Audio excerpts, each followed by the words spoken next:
Good morning everyone. Let's discuss regarding the lumbar vertebra. So there are 5 lumbar vertebra classified as typical and atypical. First to fourth are typical ones, whereas the last fifth lumbar vertebra is atypical. So what are the parts of lumbar vertebra?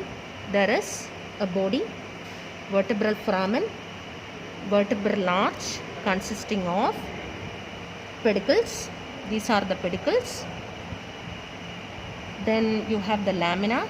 These are the lamina. Then you have a spine. Then the transverse processes and superior and inferior articular processes. Superior and inferior articular processes. Now, how to differentiate between cervical, thoracic and lumbar vertebra? Let's do that. Cervical vertebra is characterized by the presence of foramen transversorium on transverse processes. Okay, these are the foramen transversorium.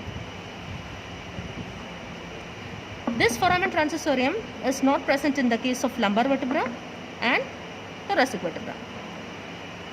Now, the vertebral foramina is larger in cervical vertebra. Okay, vertebral foramina is larger in cervical vertebra when compared to the vertebral foramina in the case of lumbar vertebra. Okay, vertebral foramina is larger in the case of cervical than lumbar vertebra, vertebral foramen.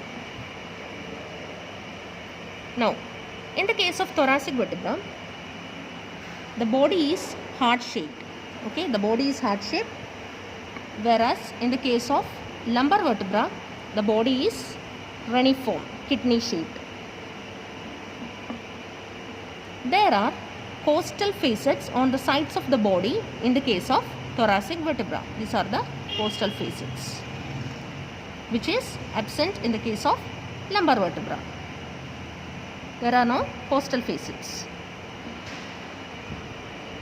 Thoracic vertebra spine is long and pointed, which is directed downwards. But in the case of lumbar vertebra, the spine is quadrangular in shape.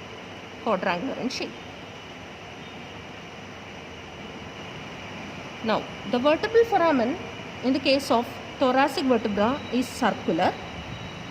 Okay, whereas this vertebral foramen in the case of lumbar vertebra is triangular in cross section.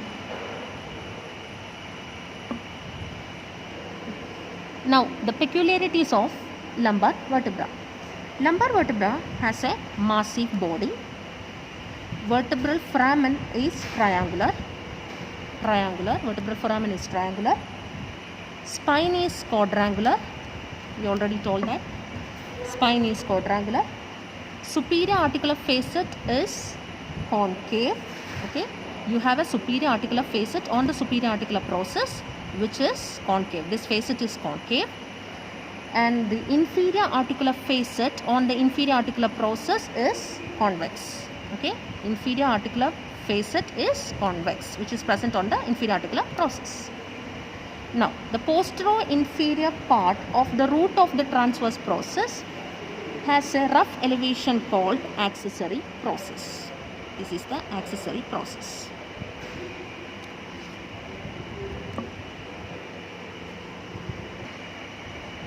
Now, let us discuss regarding the body of lumbar vertebra. The body is large. Its transverse diameter is more than the anteroposterior diameter. Then, the anterior longitudinal ligament is attached to the anterior surface in the midline. Now, the crura of the diaphragm are attached on either side of the anterior longitudinal ligament, crura of the diaphragm. The right crus of the diaphragm is attached to upper 3 lumbar vertebra, while left crus is attached to the upper 2 lumbar vertebra. Next, psoas major and its tendinous arches are attached to the upper and lower margins of the sides of the body behind the crus of the diaphragm. Then posterior longitudinal ligament is attached to the margins of its posterior surface. So from the sides of the body of lumbar vertebra, attachments from anterior to posterior are anterior longitudinal ligament, crus of the diaphragm, psoas major and posterior longitudinal ligament. Now regarding the vertebral foramen. So this is triangular in cross section. Conus medullaris with pia mater occupies the vertebral foramen of first lumbar vertebra, whereas coda equina is contained in the vertebral foramina of lower 4 lumbar vertebra.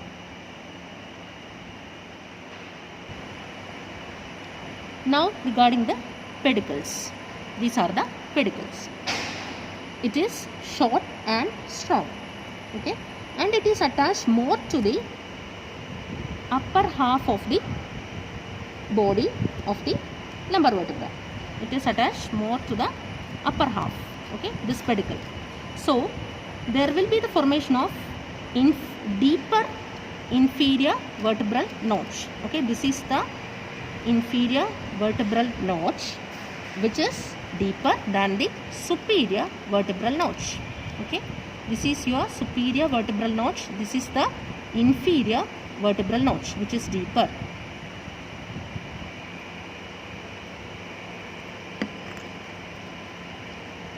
Okay, now see, the vertebral notches of adjacent vertebra completes the formation of intervertebral foramen. This intervertebral foramen, this is your intervertebral foramen. It is traversed by spinal nerves and radicular vessels. Now regarding the lamina. These are the lamina. Okay.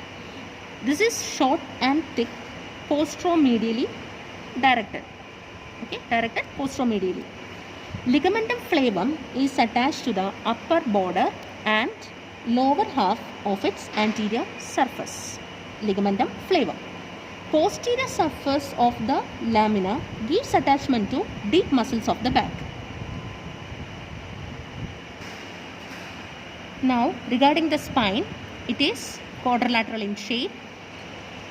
The posterior border provides attachment to supraspinous ligament in the midline and posterior lamella of thoracolumbar fascia on each side. And the sides of the spine gives attachment to deep muscles of the back, sides of the spine. Now regarding the transverse processes, these are transverse processes. These are tapering and thin, directed laterally and slightly backwards. These are homologous with the ribs in the thoracic region.